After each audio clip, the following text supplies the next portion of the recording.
monitoring dan evaluasi atas rencana aksi, pencapaian Monitoring Center for Prevention atau MCP, dan optimalisasi penerimaan daerah di lingkup pemerintah Kota Gorontalo dan Kabupaten Gorontalo berlangsung di Aula Kantor Wali Kota Gorontalo.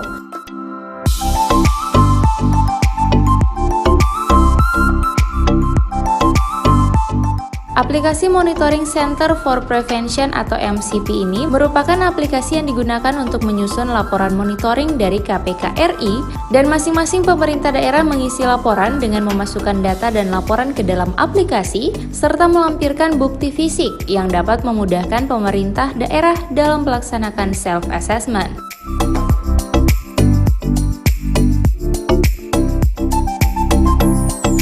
Untuk lingkup pemerintah Kota Gorontalo dan Kabupaten Gorontalo, pelaksanaan kegiatan ini dihadiri langsung oleh Dian Patria selaku Kepala Satuan Tugas, Koordinasi Supervisi, Korsuf Komisi Pemberantasan Korupsi Wilayah 3, Wali Kota Gorontalo Haji Marten Taha SE Mekdev, dan unsur jajaran pemerintah Kabupaten Gorontalo.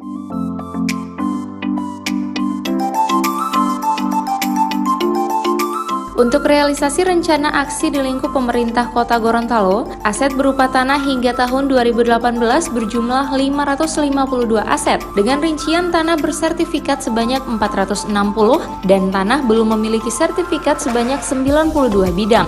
Total jumlah aset tanah sebesar 474 miliar 398 juta rupiah lebih dengan luas 1.291.743 meter persegi.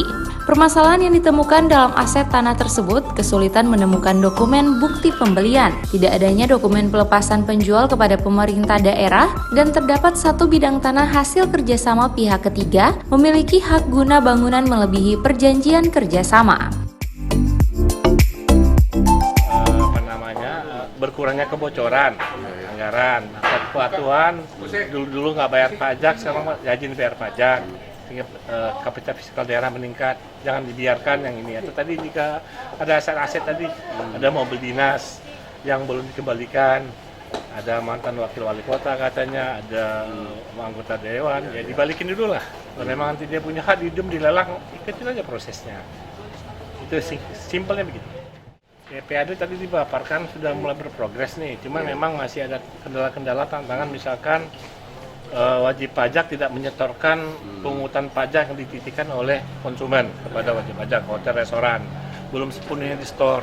Ada wajib pajak yang belum patuh lah. Nah, cuma memang tadi aturannya ternyata di kota pemberian sanksi masih sebatas denda, belum ada aturan sanksi terkait dengan bahkan saat pencabutan izin belum ada. Ini lagi difinalisasi nih. Di perdanya pun nggak ada.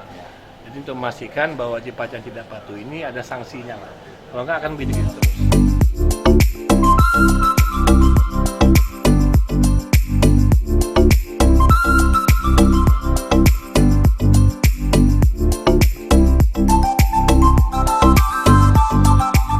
Tim Liputan Advertorial Mimosa TV.